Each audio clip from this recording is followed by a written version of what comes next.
Thank you very much. I know Mark Manfredo thinks the most difficult position is the one after lunch, but he should try the one before everyone wants to rush out the door to hit the bars. And for some reason, I'm always invited to be the last speaker or the speaker before the keynote or something like that. So we'll manage. I don't mean to compete, of course. Oh, here it is.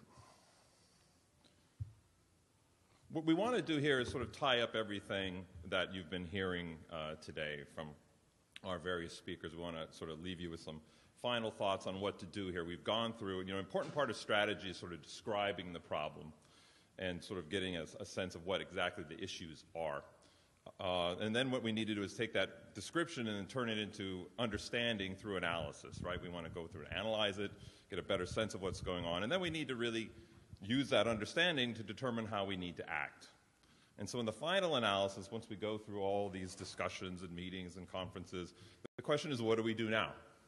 How do we focus? What's the next step for us? So what we wanted to do was put together basically a presentation on how risk management really is a strategic function of any company, but it's particularly important in agribusiness as well. So we wanted to put it in that perspective for you. And you've gathered from all the speakers today that, there is great uncertainty in the world, and the general sense, I hate to say conventional wisdom because it's generally wrong, but the general sense is there's greater uncertainty coming. There's a lot of changes, there's new rules to the economy. We see how commodity prices have been acting, we see how land prices have been acting, we've seen how interest rates are going.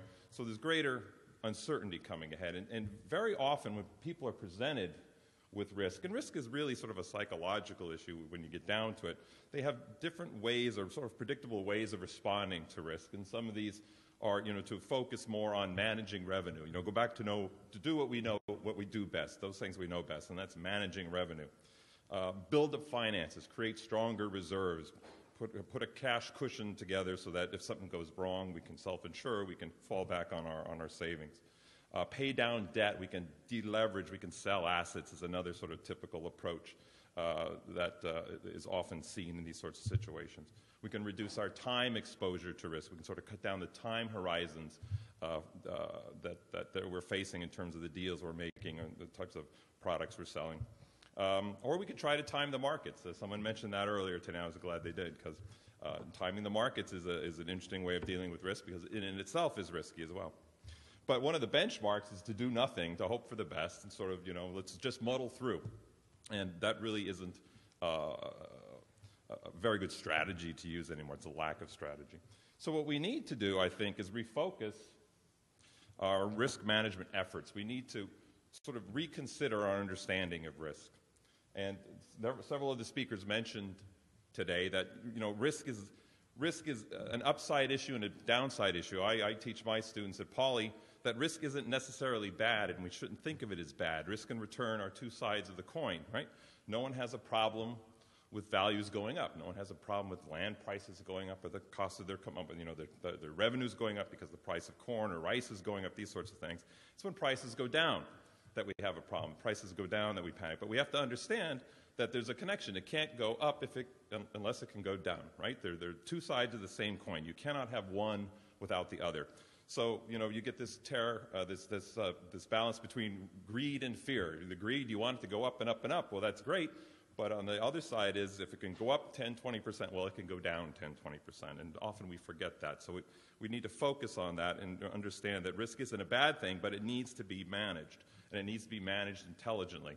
And I think the speakers before have done a very good job of describing different approaches that one can take and different ways of thinking of it and the intellectual framework that you can put your risk management efforts into. Now, ag risk is generally understood in terms of prices, volatility in prices, volatility in yields, and volatility in revenues. And that's, again, a typical way of looking at it. And typically, risk management is focused on managing the revenue. Very often, the cost side has been sort of ignored, has been left out. There's not much we can do about costs. We accept the costs as they come along. But let's do something to manage the revenues, so forward contracts, option, futures contracts, so on and so forth. But risk and uncertainty are generally the rule. This is true for finance. This is true for all of business. It's particularly true for agribusiness. And one of the problems that we've seen is that risk and uncertainty are basically fundamentally misunderstood interesting ways, and not because of any sort of lack of understanding on the part of the players involved. It's a problem of the future. We don't know what the future is going to bring. And so there's a tendency to confuse risk and uncertainty, and it's very important to make this distinction in your mind between what you know and what you know is unknowable. And very often what we know is unknowable becomes knowable after a while. Let me give you an example. Weather 50 years ago used to be an uncertain issue. You know, we didn't know exactly how to measure where tornadoes were going to hit. We weren't certain exactly how to measure the impact of weather. Now it's not very well understood, but it's understood much better to the point where you can actually have contracts on weather. Weather risk management is now something that is measured, that is traded, that has some financial viability, and it's used in daily business decisions. In energy trading, you know, back in the late 90s, late 90s, early zeros when I was doing it, degree days were just starting to come into play as something that, oh, here's a useful tool. We have a new way of measuring and standardizing these contracts in terms of degree days.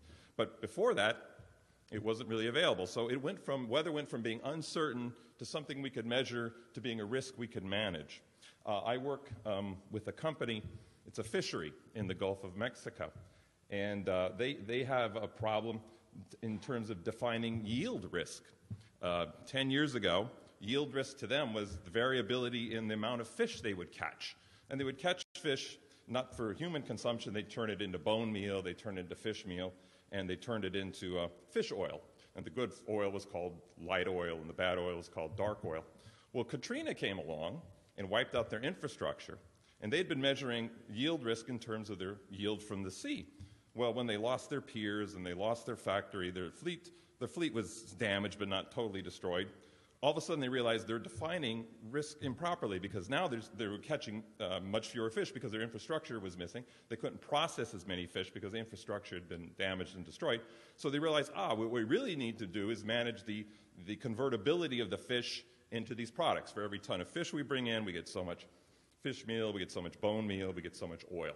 So then they started managing it that way, and they recovered, they got their insurance, they were well insured, and they rebuilt their fleet, they rebuilt the piers, they rebuilt the factory, and then the BP disaster occurred. And they'd started now to understand risk in terms of the convertibility of fish into the products.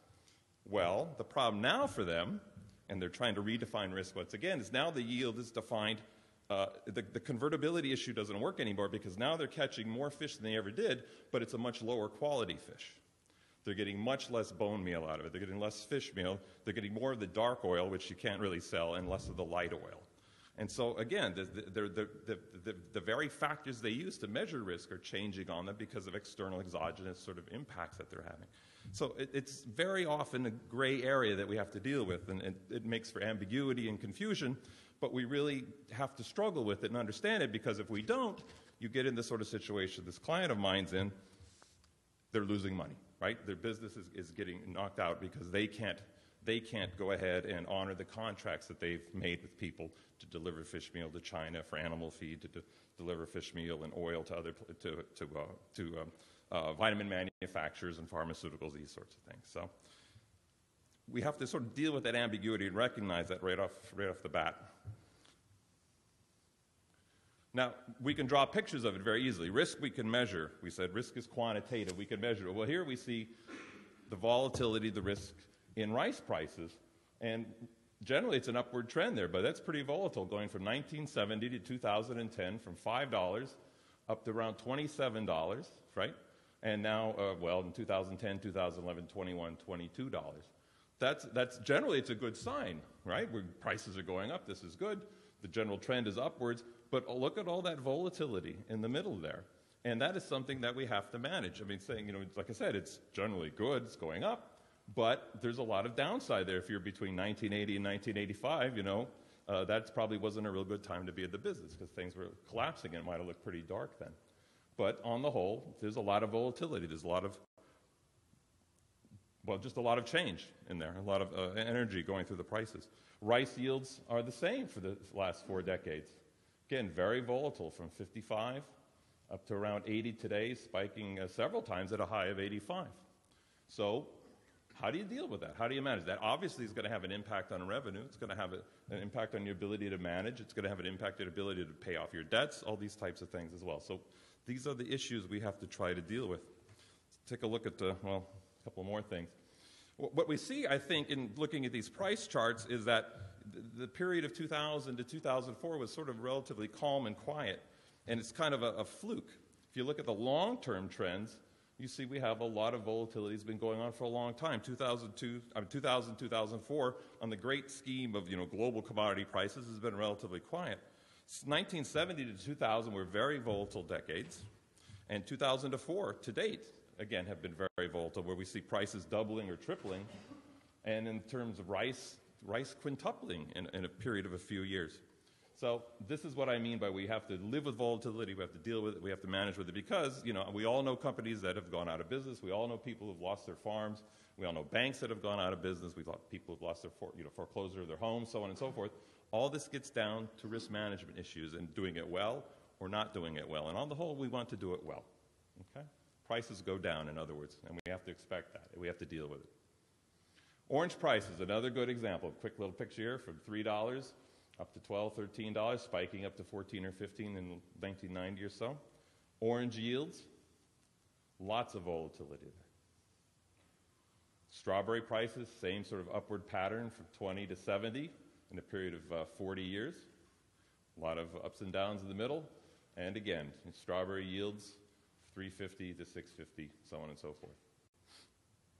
Originally, this was supposed to be kiwi fruit, but Jay told me, no one wants to see kiwi fruit. Why would you put kiwi fruit in? Well, I wanted kiwi fruit in there because it actually showed prices going down over a period of decades, but he said, show them almonds. They want to see almonds. So there we go. But look, he was right. It's a great example. Look at the volatility in prices there and the volatility in yields. I mean, no wonder agriculture is difficult. Most people stayed out of agriculture because the risk is very high and the returns have been kind of low. But now, as some of the speakers mentioned, we're getting more and more investment banks and professional investors coming in. The risks are still high, but they're sensing there is a greater return there to be had, so they're finding it attractive, particularly we have historically low yields on money and other things.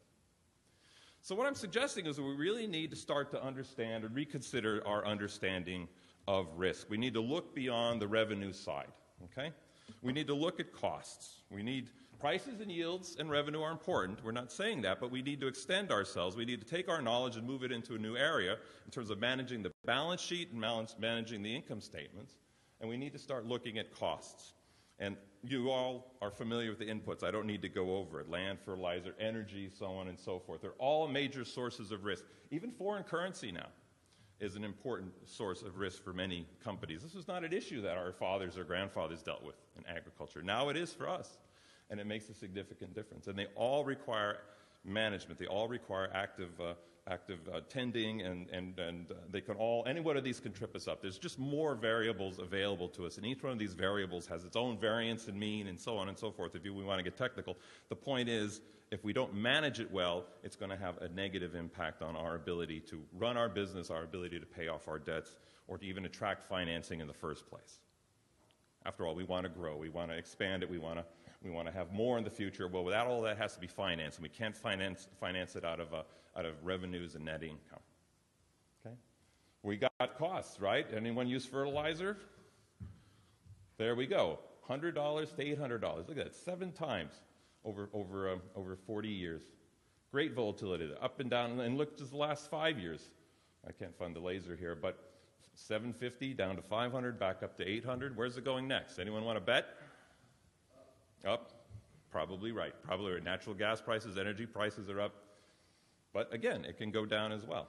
You don't want to bet your business on it, though. Diesel. Anyone use diesel? Diesel is a good proxy for energy. Again, this is a monthly chart from 95 to 2012. Tremendous volatility there. It's very difficult to hedge diesel. When I was dealing with it, they weren't really dealing with diesel contracts. You get kerosene or gasoline or oil, but that's not a perfect hedge. A lot of people think, oh, well, I can hedge diesel by buying oil contracts or gasoline. Well, only a bit because of these correlations that Dr. Manfredo was talking about. So it's not a perfect hedge. In some ways, that's speculation. So you got to be careful with these tools, right? There's a whole a whole set of strategies. One has to understand these in the strategic terms. What exactly are they contributing to the business? What exactly are they costing the business? And we're trying to understand this not in terms of today, but of what the impact will be 1 year from now, 2 years from now, 5 years from now. It's forward-looking. And forward risk is an interesting area to deal with. We could do a whole conference on that, too. We probably will at some time. Money. Anyone use money in your business? A lot of people don't think about the cost of money in their business, capital costs, so on and so forth. Not simply interest rates, the cost of debt, but the cost of equity as well. You have to pay off your owners, right? Well, here we go. I show this to my students from 1960 to 2012. Interest rates were 15% once. They can't believe that. They weren't even alive then. All they know from their lives, and for many young farmers, is declining costs of money. And it was pointed out this morning by a federal regulator, I think it was, this can't last forever. Cost of money is going to go up, and when that happens, that's going to have its own volatility impact not only on money, but on everything priced in money, particularly land, right? So all these issues are inputs, all these are costs, and we need to manage it all. It's a complicated situation. It's not simply revenues anymore. And if we only focus on one side and ignore the other side, we're still very vulnerable to being blindsided. Okay, and I think you all know that because, you know, there's a survivor bias. All of you are here because you're still in business, but I bet you all of you could probably name 5 or 6 people who aren't in business anymore, who could probably tell you what their lessons were, right? So we have to think of that. Regulation also is a cost. This undersecretary was telling us earlier, this is Jay's chart here, the cost for regulatory compliance for oranges in 2008. $356 was the estimate in 2006. By 2008, $401, an increase of about 15% in a 2-year period. And it's only getting higher.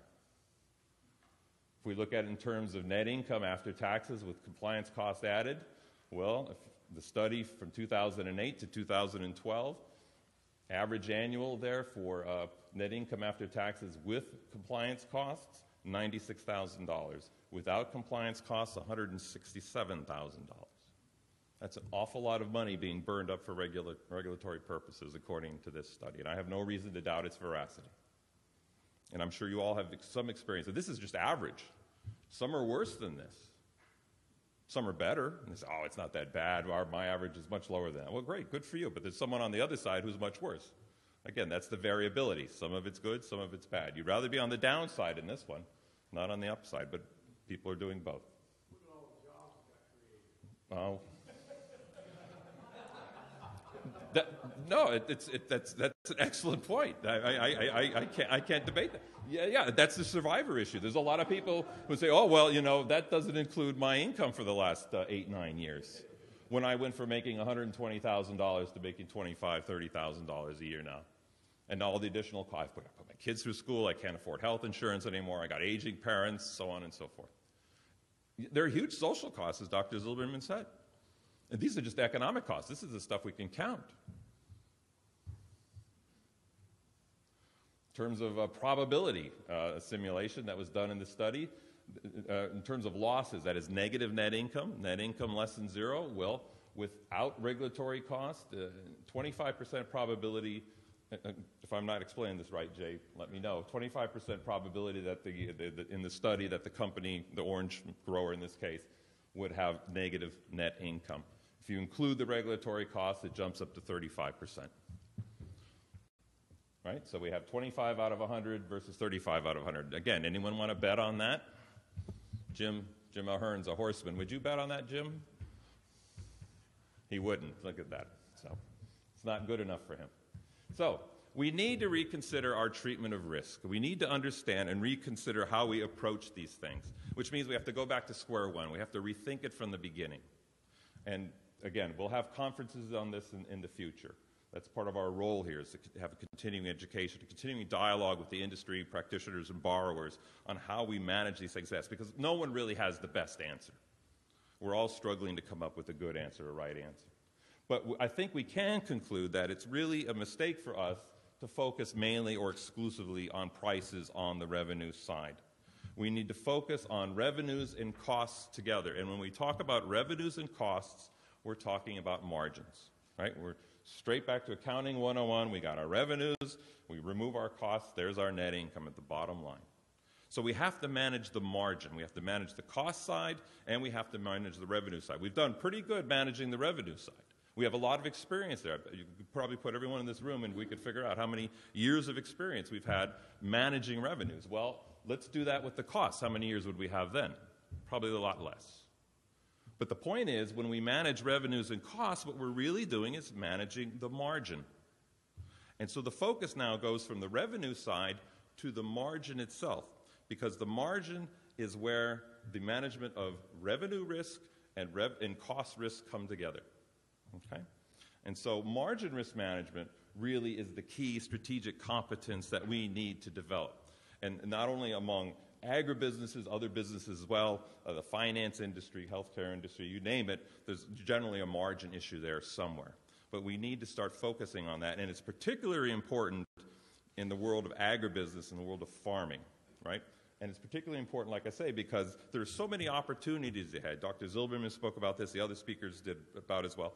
We want to grow, we want to expand, we're going to need cash injections for this. It's not something we're going to be able to finance simply through revenues and through savings. And in order to do that, we have to we have to give the lenders warm and fuzzies that the risks are under management. And what I'm suggesting here is the best way to do that is to start to focus on the margins, not on the revenues, not on the revenues and more on the costs, okay? If there are any questions, please feel free. I tend to go a little too quickly sometimes, so if I pass over something or you want a little more information, let me know. So risk management really is a strategic function for any business, particularly an agribusiness, and we need to treat it as such. It's part of our competitive advantage in a way.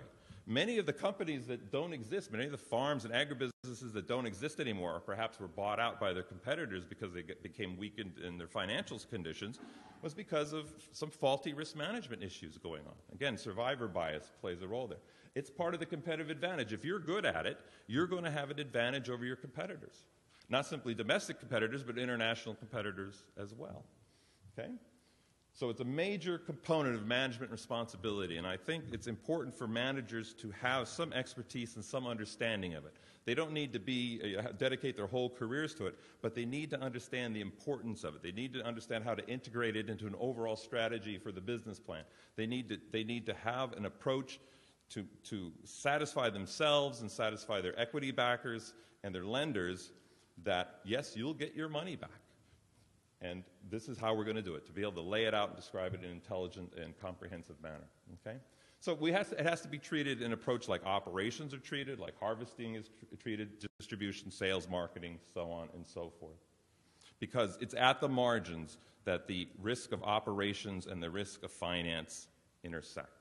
Okay? So we need to focus on that. And if we focus on that, we're covering a multiple set of risks. It's not just price risk or yield risk, so on and so forth. We're covering all the risks of the different inputs that are coming in, the different types of revenue, the yield issues, these sorts of things. So when we approach it from the margin perspective, by necessity, we have to deal with a broader spectrum of risks overall. And you can include in the political risk, regulatory risks, you can include that food safety risks, land price, it all comes together in the margins. The margins are a great place to focus. All right? So it needs attention, it needs expertise and understanding at the highest levels of the company. Okay? So let's take a look at what we mean. Well, again, there's two types of ag risk that we have basically are generally defined as operation and financing risk. And we talk about price, cost, and yield. Debt, including interest expense, is generally understood as financing risk. Okay? They are related. Not simply they can be related. They are. Debt is incurred to cover thin or negative margins. That's very often why we bring in debt. We need to cover working capital, so on and so forth. And that's when we borrow. When revenues fall short of the costs, well, we have to cover that with debt or burn up our equity. And after years of this sort of economic situation we've been in, some companies don't have that sort of cushion anymore, and it's very difficult to build. So again, the necessity of addressing a margin risk perspective, I think, is really clear. Revenue is volatile, costs are volatile. Because of that, the risk that is most dominant and that needs to be managed, is begging for management, is the risk of the margins. Okay? Move on here. Am I going backwards now? There we go. So again, just to repeat, it's a central strategic function for agribusiness management. All right? Margin volatility in some studies is going at an even greater rate, growing at an even greater rate than revenue and input costs, 2 to 4 times as much in some studies. All right? So what happens, with the result is, from a practical standpoint, because remember I started saying what we have to do is what do we do next? How do we act? Well, we have to manage the margins better. We need to stabilize profit margins at some acceptable range that we're comfortable with. It's not as easy as it sounds, obviously, but it's worth doing. The work is worth doing. Farms are going to become more cost-sensitive as a result of this. They're focusing on revenues. You start focusing on costs, you become more cost-sensitive. As more input is needed to meet additional demand in the future, we think, and we're reluctant to let our costs eat into our margins. So we have to focus more on that and become more cost-sensitive. So farms, again, have to become more efficient, demand the same from suppliers, actually, which gets back to Dr. Zilberman's point about innovation and research and development and bringing in new technologies and new techniques. That's always how efficiency occurs. That's how we make these sorts of progress economically, right? And if we don't do this, we're going to find credit becoming harder to acquire in the future because of the covenants that were mentioned earlier in a previous discussion. Okay? So again, to recap, here's a sort of an illustration of what I'm talking about. The blue line are the costs. The red line are revenues. If we try to stabilize revenue, in this case between 6 and 8, maybe averaging there around 7 on the left-hand scale, but we don't do anything about the margin, about the costs, well, you know, sometimes our margins are squeezed, sometimes they're fat, sometimes they disappear, sometimes they go negative. Question is, can we survive it when it goes negative? Again, that's not a test we really want to take. We don't want to be tested that way. And there's ways to do it. There's ways to manage it so we don't have to face that kind of challenge. If we focus on costs alone, again, here we stabilize the cost between 5 and 7. This, again, is a naive example, but it illustrates the point pretty well, I think. Well, revenues sometimes are going to exceed our costs. Well, that's great. We're perfectly happy with that. But then revenues suddenly drop and we're at a loss. Can we absorb a loss like we have there in year 4? Who knows, right? We want to do something beforehand. We don't want to find out in year 4 if we could absorb the costs. We want to have a strategy and a plan in place that gives us assurance and gives us an idea of how to survive it, because it's going to happen. We understand these things happen. So what we want to do is create a strategy, a strategic risk management strategy focused on the margins that allows us to basically smooth out the volatility, right? In this example, we're smoothing out the volatility in costs. In the previous example there, we're smoothing out the volatility in revenue. We want to smooth out the volatility in both. That's our goal. That's what we're trying to accomplish with this strategy, right? We want to maintain revenues in excess of costs. That's our goal. It's not always going to happen, but that's what we want. We don't want this sort of willy-nilly random pattern coming in. We want to have some better control over it, or feel like we have better control. We have instruments and strategies in place that give us a better sense of what to do when things go bad, and also give us a sense that we're going to have a more stable situation running forward.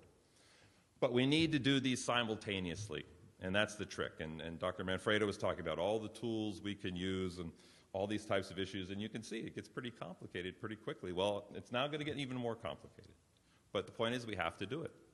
It has to be done. Margin risk is the big risk management issue in the future, and we have to start grappling with it now.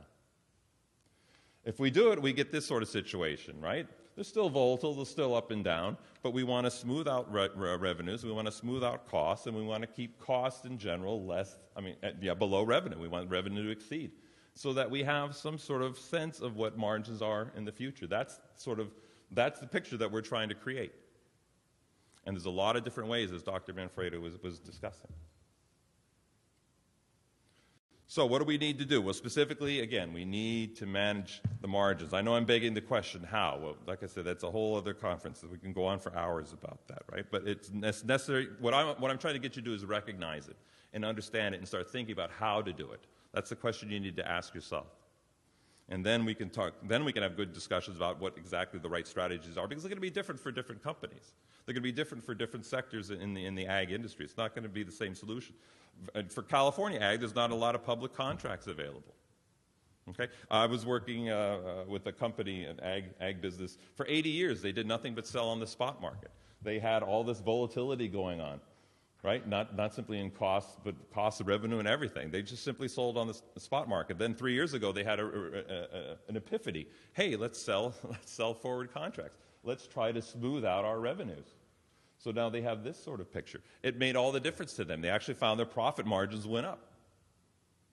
They'd been playing for 80 years on their own. They didn't think they needed these financial instruments. They didn't need these sorts of strategies. They started trying it 3 years ago, and all of a sudden they saw that they had much better results. They didn't analyze it beforehand. They didn't sit down and try to figure out in Excel. They didn't simulate it or anything like that. But intuitively, they understood it. That's a good idea. It's common sense. The question is, why did it take 77 years to reach that? They're fine. They're successful. I'm not trying to make fun of them, but I think there's a lot of companies in that situation. And the strategy they came up with wasn't like some Nobel Prize breakthrough. It was in the 50s, but not 3 years ago. I mean, there are many solutions that are available to the ag business industry that other industries have already come up with. The metal industry, the mining industry, the energy industry have dealt with all these types of issues in the past. They have volatile revenues, they have volatile inputs, they've figured out ways of dealing with it. Well, we don't have to reinvent the wheel is what I'm saying here. There's lessons that are already out there. We just have to integrate them into our practices and figure out what they mean in terms of agribusiness practices, best practices. Okay? And we're trying, again, to get back to this slide, we want to use crop insurance when necessary. That's good. And how much, that's a good question. How do you optimize the amount of insurance? I did a hedge one time for a company. It was an interest rate hedge. And the question was how much, you can't have a perfect hedge. You're always going to have basis risk seeping in. In energy, we would have to deliver, say, 100 kilowatt hours. It's just a number, but 100 kilowatt hours in 6 months from today to place to a customer in St. Louis. Well, if we delivered the 100 there and they needed 102, then we were on the hook to the spot market for those 2 additional kilowatt hours, and we had to pay whatever the going rate was, $9 an hour or $900 an hour. No way to know. If the customer only needed 98 kilowatt hours, well, then we had 2 extra hours we had to sell to the spot market, and maybe we'd get our revenue, maybe we'd meet our costs, maybe we wouldn't. We never knew that. It's always the basis risk issue always coming in there. But we need to try to manage that again and address it. So basis risk is always going to be there. What we need to do is minimize its cost. We have historically low lending rates these days. That's another possibility. There's some opportunities there. Lock-in rates for refinancing, so on and so forth. Optimizing leverage, pay down our debt if we're over-leveraged, because if you're over-leveraged, obviously you have more exposure to risky events and less tolerance for the downside. And by all means, don't overextend your financial situation. These are sort of common sense ideas. More broadly, we need to prepare to adapt and change. Right? Dr. Zilberman dealt with this very, very well this morning. We need to research, we need to develop, we need to innovate. We need to see the risk coming a year, 2, 3 years in advance, maybe even more. There's always going to be failure, right? We can't avoid it. What we have to do is learn from it. We have to make sure that when we do fail, they're small scale. They're not catastrophic failures. They don't suck down the whole company and destroy our operations, right? And destroy our ability to finance our debts, pay off our equity, so on and so forth. So we want small-scale failure. That's another sort of risk management approach we could take. We need to fail quickly. We need to learn from it and move on. Right? We don't want to be destroyed by it. So for all these reasons, risk management is more important than it ever has been, and it will be into the foreseeable future. And there's value in innovation, too. And there's going to be innovative risk management approaches that we're going to come up with. People are going to figure it out. They're going to understand how to do these things, and it's going to create value for them. Not simply for the practitioners, the people who are selling the product, but also for the users as well. And when we create this sort of value, we could share it with our customers, but we could share the risk with the customers too. Okay? There's different ways of writing the contracts. So again, the benefits, just to sum it up, the benefits of a sound risk management, we want to improve the financial position, we want to stabilize our margins so that we could build up our financial reserves, right? So we have that sort of cushion available to us. We want to provide for moderate growth. Well, that's one of the costs. If we're smoothing out revenue, we're smoothing out costs, well, it's going to cost us a bit of growth. We're not going to have this sort of booming, but we're not going to have this sort of crash either, sort of limiting the downside, limiting the possibility of failure. It's going to strengthen our cost controls because we're going to need to have a better sense of what those costs are if we're going to smooth them out and remove the volatility. It's going to improve operational efficiency, and that's a good thing in general. But it's going to require us to focus on strategic investments. Do we really need to do this now? Do we really need to have this capital expense at this point? Maybe we could do a little smaller one now and do it a little greater later on in time. Do we need really to have everything sort of in the perfect shape that we need to? That's a question. We need to analyze it. We need to answer those questions. But the main benefit, again, makes our lenders happy, right? They're going to have a sense that their money is safe, it's being well managed, that the assets that we've purchased with the money is going to be handled well, and it's going to create sufficient revenues to not only pay you and your salary and your family and keep your firm economically viable, but also repay the lenders as well. Okay? So again, that's basically the points I wanted to make here, is that we need to move on and reconsider risk and our approaches to it. And I'm sort of looking forward to how we're all going to solve this problem. Okay? Any questions? Jay, do you have something you wanted to say? I'll answer whatever questions you do. Okay. Back there? You said that benefits of sound risk management strengthens your cost control. Sorry. Interaction with a firm that's trying to strengthen its margin by controlling its costs. So does the inverse work? I'm sorry? I don't understand your question. You say the benefits of sound margin risk management include strengthens your cost controls. Mm-hmm. So does the inverse work? If you strengthen your cost controls, you get better margin benefits? That's the idea. That's exactly it. You put your finger right on it. Yeah. We're going to have to pay more attention to costs in order to understand their variability and to control them better, right? Perfect.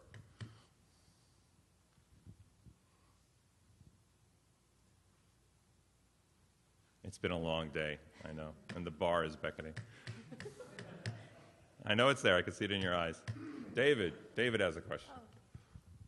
What's the relation between cost and benefit? Generally speaking, some costs generate high benefit. I think that's the key, is to know what you'll get from every cost. I think a lot of time people don't relate cost to benefit. Mm-hmm. Some costs are worth taking, others are not worth taking. Like I gave an example, some companies are really squeezed. A big company, they buy cocoa, the price of cocoa is high. They are tight, they don't advertise. They don't advertise, it's a double whammy because demand goes down. So to some extent, you have to look at what is the benefit of the cost. And to some extent, the things are not so, things are correlated. And you really need to know for every activity what is the expected benefit as well as expected cost. That's very true, but that presupposes an examination of all these costs and applying that sort of cost-benefit analysis, which is what I'm suggesting here. Rather than just taking costs as they come along, think about it, make it a strategic decision. Is that what you're saying? Mm-hmm.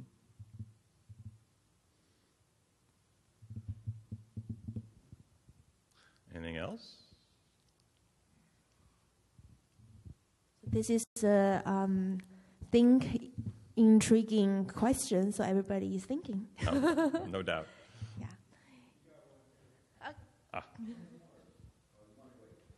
No. Well. Who's next?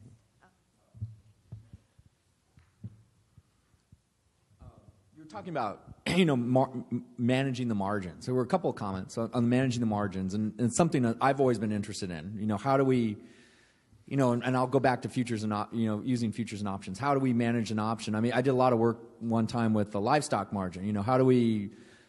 How can we lock in the difference between, let's say, feeder, live cattle prices and feeder cattle prices and corn as a major feed input, and lock in that margin? What's the problem often becomes, it's a great concept, is that oftentimes markets won't provide a positive margin. So you actually, going back to your issue of price forecasting, you have to continually look at, one of the things in doing sound margin management is you really got to be up on the markets and the data to find those opportunities when you can lock in positive margins and take advantage of that. Mm-hmm. So the other thing that, just kind of thinking about this conference today, is there a space out there for, and what kind of firms are out there right now providing risk management services for California agriculture? Is the burden always on the grower? Is it on the banker? Or is there a space out there, in your opinion, for services to provide some of these, margin risk management type of services and so forth? Well, I don't know. I don't know if anyone's contracted with a company like that. I mean, one of the reasons that we're conducting these conferences, and this is our kickoff conference, and like I say, we're going to follow up in the subsequent conferences in the future years, is to start exploring this idea itself and raising the awareness of it, because I don't know of anyone who really approaches it that way. And, we have to develop expertise along those lines, and agribusiness has to develop expertise along those lines as well. So that's kind of what we're trying to start here, is to get it on people's radar and get them to start thinking, because we're asking you to change your behavior. And that's not an easy thing to do. And, this is a stressful economic times, and this is as good a time as any, probably the best time to start reconsidering, but really sometimes going back to square one. In terms of your other question, I mean, you were talking about the use of forwards and future contracts.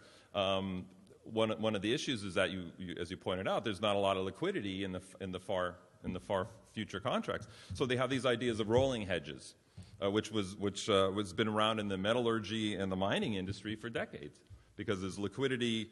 You can't buy a whole series of contracts. We did this in energy too. You can't buy a whole series of contracts, because if you're looking out 12 months, it's very thinly traded, and you don't know if it's being priced fairly, if you're being overcharged or undercharged.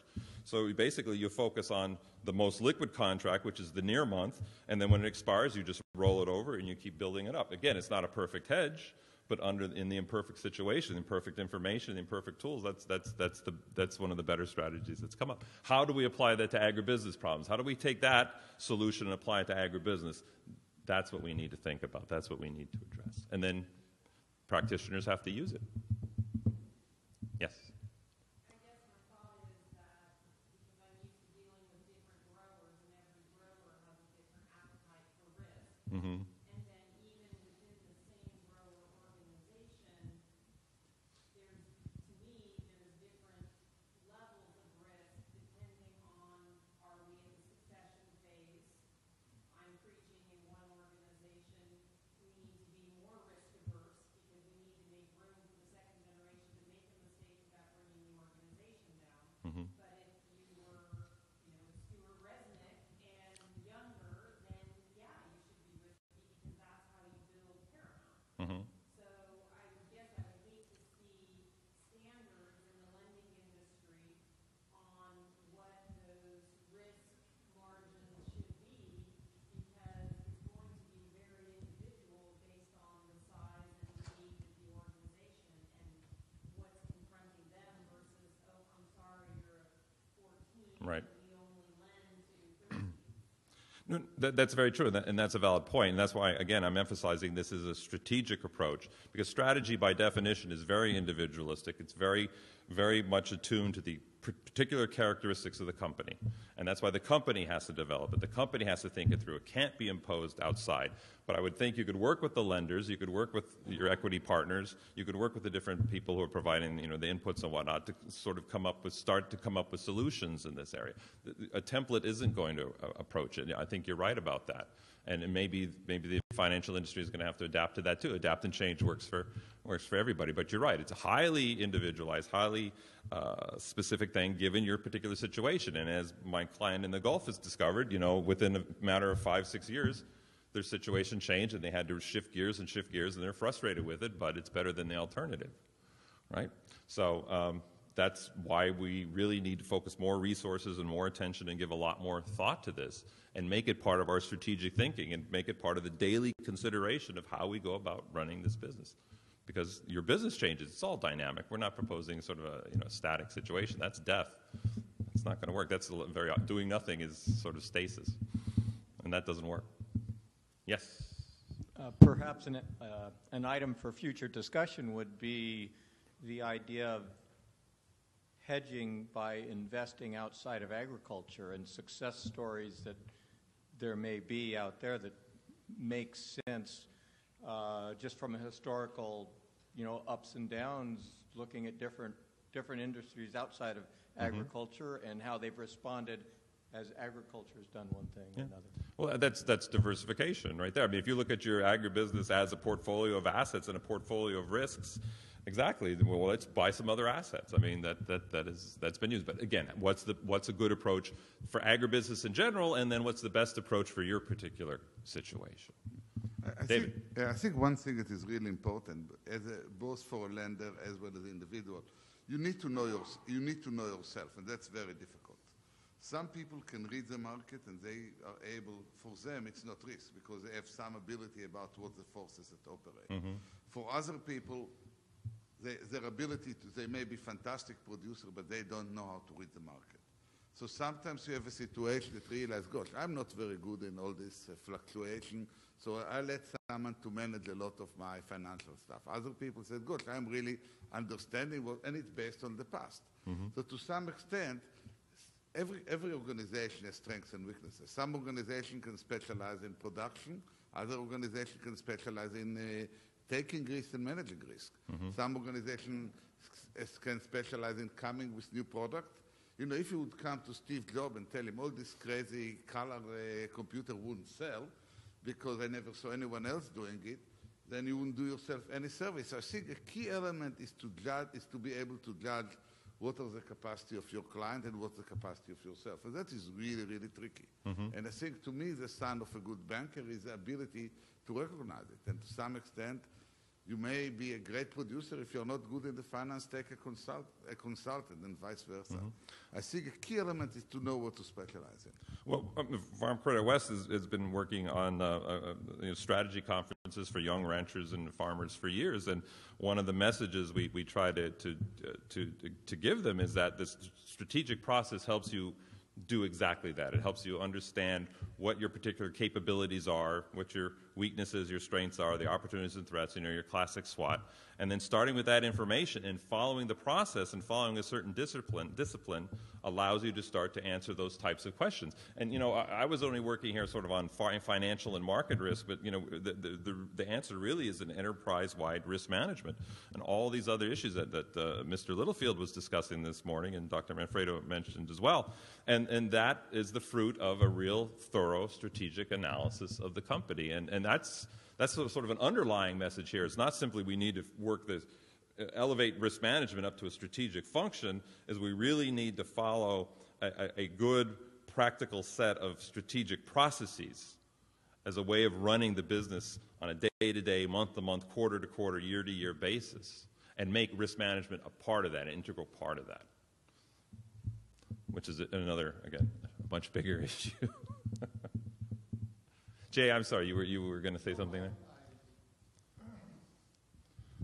The intent of this today was to basically give you the big picture. I mean, let's call it the way it is. And then to emphasize that when you have this kind of complexity, all right, you have to manage understanding that it is complex. No one, not David, not me, there's no one in this room that can analyze all the issues relative to the complexities that David laid out in those 9 items that he talked about earlier. It's impossible. You just can't do it. But what you can do is ask yourself the question, I know that I have certain assets, all right? I'd like to get a rate of return on these assets that makes sense. Now, how you go about doing it, whether you're risk averse or you're risk taking, all right, what kind of contracting you do, and if you do contract, what are the terms of the contract? I've done some work in this area. You'd be amazed at the diversity of contractual terms between buyers and sellers, okay? And there's a degree of negotiation that goes on there, all right? From a lending perspective, what is a lender really interested in? Well, they're interested in protecting their portfolio too. I mean, you heard Mr. Arnett talk about what the regulators do. Well, they want to make sure the banks survive. That's what they're trying to do. And when you're trying to do that as a banking organization, you have to manage that portfolio to do that. And that means you're looking at your borrowers and asking the question, are they managing risk? Because that volatility that's driven by all kinds of global issues and national issues is not going to go away anytime soon. Good, bad, or indifferent, it is not. And one of the fundamental issues that I think happens in a lot of agribusinesses is when prices go up, people think they're always going to go up. And when they go down, they think they're always going to go down. That's not what happens at all. All right? So when you look at this in a dynamic sense, what you want to recognize is there's going to be a continual volatility of these issues, both on the cost side and on the labor side. You know, water came up this morning. Water is a classic example. I worked on water in my PhD thesis 30-some-odd years ago. All right? The issues today are exactly the same as the issues that existed 35 years ago. All right? It is an extremely politically, hydrologically, and economic complex issue in this state. All right? But if you're going to be in irrigated agriculture, you've got to understand some of what's going on in terms of the issues there, all right? Because those aren't going to go away soon. I don't see a political willingness in this state to really address it in any meaningful way. I just don't. I've spent my last 8 years doing a lot of regulatory work, and David put some of it up on a study we did. The regulatory environment can be costly. I'm not going to deny that. But David made the point earlier on in his presentation that some of those regulations are actually necessary. And some of them actually do make producers and consumers better off. I mean, no one wants to get sick from an E. coli breakout, right? So some of those things where the regulatory environment fails in this state is it's too complex, it's too duplicative, all right?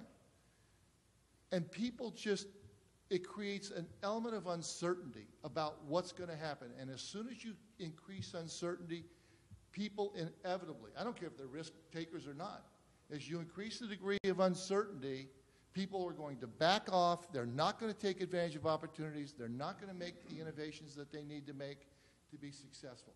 That's what the regulatory environment's doing. Okay? And that's a political issue also.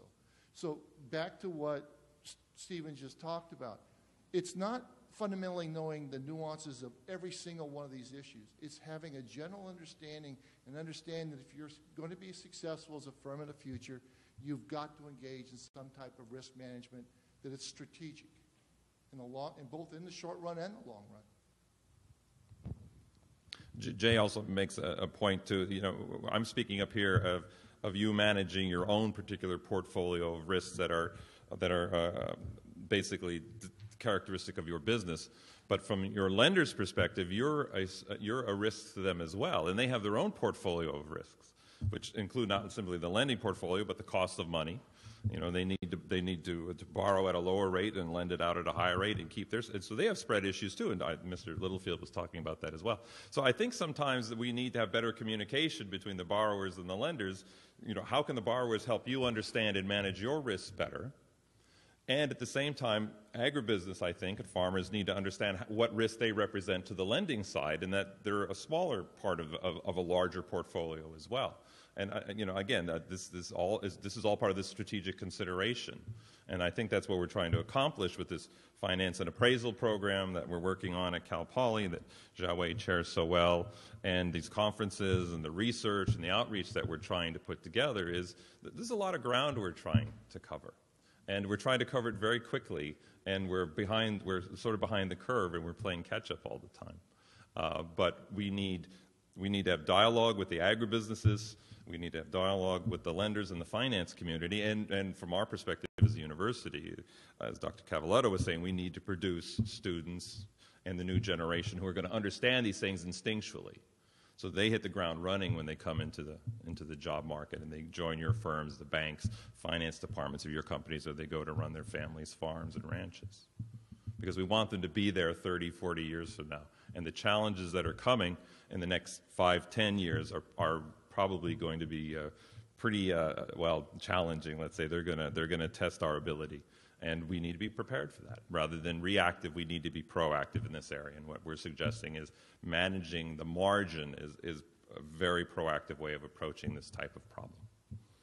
How we do it, each one of us has to solve that for ourselves. But we can all work together to come up with a better understanding and share best practices and ideas. Fair enough? Anything else? Okay, thank you. Thank you so much, Mr. Slezak and Dr. Noel.